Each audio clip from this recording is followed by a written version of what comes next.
தவறுகள் திருந்தப்படலாம். ஒரு சிறப்பான ஓவியர் ஒரு மகத்தான ஓவியத்தை வரைந்திருந்தார். அதை பொதுமக்கள் பார்வைக்கும் வைத்தார். அதை பார்வையிட்ட செருப்பு தைப்பதில் அனுபவம் உள்ள ஒருவர் ஓவியத்தில் வரையப்பட்டிருந்த மனிதனது காலின் செருப்பு முறையாக இல்லை என்று கூறினார். அவர் சொன்னது சரி என்பதை உணர்ந்த ஓவியத்தில் திருத்தம் செய்தார் ஓவியர்.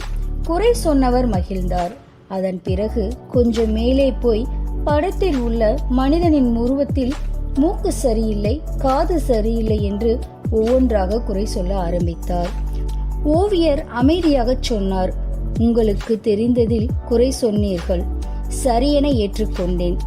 சரியாக தெரியாதவற்றை இப்பொழுது குறை சொல்லாதீர்கள், இதை என்னால் ஏற்க முடியாது என்று கூறினார் ஓவியர்.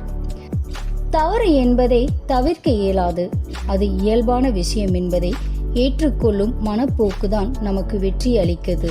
நம்மில் பலர் தவறுகளை செய்கிறோம், ஆனால் சிலர் தவறுகளை கண்டு அச்சப்படுவதில்லை.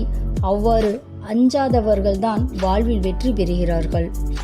தவறு நிகழும் பொழுது அதை கண்டு அஞ்சி ஓடுவது தவறு.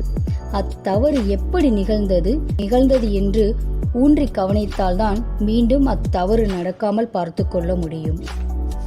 ஒரு மனிதன் தவறு செய்யும் பொழுது அதை திருத்திக் கொள்ள மறுத்தால் அவன் மேலும் ஒரு தவறு செய்ய போகிறான் என்றுதான் அர்த்தம். குறைகளை காண முயலாதே, திருத்தங்களை கண்டுபிடி என்கின்றனர்கள் கவிஞர்கள். செய்த தவறையே மேலும் மேலும் செய்வதால் சிக்கல் அதிகமாகி வாழ்க்கையே மூழ்கும் கப்பலாகி விடுவதை நாம் சிலரிடம் பார்க்கிறோம். தலைக்கு மேல கடன் என்ற நிலையில் ஒருவர் அளவுக்கு அதிகமாக கடன் வாங்கி அதை திருப்பி அடைக்க முடியாத நிலை ஏற்படும் பொழுது அவர் தனது தவறை உணர வேண்டும். அப்படி இல்லாமல் கடனை அடைக்க மேலும் கடன் என செய்த தவறையே மேலும் மேலும் செய்தால் தன்னிலை உணராமல் செய்யும் தவறுகளால் பொருளாதார நெருக்கடி ஏற்பட்டு பாதிப்புக்கு உள்ளாக்கப்படும் குடும்பங்களை நாம் கண்முன்னாக பார்த்திருக்கிறோம். ஒரே தவறை மீண்டும் செய்வதால் பொருளாதார சிக்கல்கள் மட்டுமல்ல, மனித உறவுகளுக்கிடையான சிக்கலும் சமூக சிக்கலும் என பல்வேறு விதங்களில் பாதிப்புகள் ஏற்படத்தான் செய்கிறது. எப்படி தவறுகளை மீண்டும் நிகழாதவாறு செய்வது?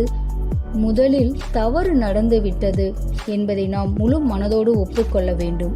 அப்பொழுதுதான் அத்தவறை சரி செய்ய இயலும். சிலர் கண்களை மூடிக்கொண்டு நான் தவறே செய்ய மாட்டேன், தவறு நிகழவே இல்லை என தன்னையும் ஏமாற்றிக்கொண்டு பிறரையும் ஏமாற்றுகிறார். வேறு சிலர் தான் செய்துவிட்ட தவறுகளுக்கு பிறர் மீது பழி சுமத்துவார். மேலும் சிலர் தவறு செய்தவுடன் முயற்சி செய்வதையே விட்டு விடுவார்கள். வேறும் சிலர் தவறுகளை தவறாகவே கருத மாட்டார்கள். இவ்வாறு செய்வதால் எந்த விதத்திலும் தவறுகளை நம்மால் கலைக்க முடியாது, புதிய விஷயங்களை கற்க முடியாது. தவறுகளை பகுபடியின்றி திறந்த மனதோடு ஆராய்ந்து நம்மை நாமே சரி செய்து கொள்ள வேண்டும். ஆகவே தவறு நிகழ்ந்து விட்டதே என எண்ணி வருத்தப்படாமல் அத்தவறு ஏன் நிகழ்ந்தது என்று ஆராய்ந்து தெரிவது அவசியமாகும். பல கண்டிப்புகள் விஞ்ஞானிகளின் தவறுகளால் நிகழ்ந்தவைதான். நாம் தினமும் அருந்தும் தேநீர் கூட இப்படி ஒரு தவறினால் தான் உருவானது. சீனாவில் ஒரு அரசர் சுடுநீர் அருந்தும் பொழுது அவரது கோப்பையில் அருகில் இருந்த செடியின் இலைகள் சில காற்றில் பறந்து வந்து விழுந்து விட்டனர். இலைகள் விழுந்த சுடுநீரை அரசர் அருந்திய பொழுது நீர் சுவையாக இருப்பதை உணர்ந்தார். அன்றுதான் தேநீர் உருவானது. பல நூற்றாண்டுகளுக்கு முன்பு ஒரு அரசர் கப்பலில் பயணம் செய்து கொண்டிருந்தார். அப்பொழுது ஒரு நாள் கப்பலில் சமையக்காரன் கடல் நீரில் ஒரு பெரிய வெள்ளைக்கட்டி மிதப்பரை கண்டார். உடனே அதை எடுத்து சமையல் அறையில் உள்ள பரணியில் வைத்தான். ஒரு நாள் அரசருக்கும் பிற அரசர்களுக்கும் சமைத்து கொண்டிருந்தார். அப்பொழுது திடீரென கப்பல் வேகமாக அசைந்ததில் பரணியில் வைத்திருந்த அந்த வெள்ளைக்கல்லின் சிறு துண்டு உணவில் விழுந்து விட்டது. உடனே பதறிப்போன சமையல்காரன் எப்படியாவது அந்த கல்லை எடுத்து விட முயன்றான். ஆனால் உணவில் விழுந்த கல் கரைந்து விட்டது. உணவை கீழே கொட்டி மீண்டும் சமைக்க போதிய நேரம் இல்லை. எனவே வேறு வழி இல்லாமல் அந்த உணவையே அரசருக்கு பரிமாறினார் சமையல்காரன். உணவு வித்தியாசமான சுவையாக இருப்பதால் அரசர் பாராட்டினார். ஆச்சரியமடைந்த சமையல்காரன் அன்றிலிருந்து சிறிய வெள்ளைக்கல்லை உணவில் சேர்த்தான். அப்படித்தான் உருவானது சமையல் உப்பு. ஆக மேற்கூறிய தவறுகளை செய்தவர்கள் நம்மில் சிலரைப் போல தவறுகளைக் கண்டு அஞ்சாமல் முயற்சி செய்து புதியவை தோன்ற காரணமானவர்கள். அவர்கள் நமது தவறுகளிலிருந்து கற்றுக்கொண்டவர்கள்.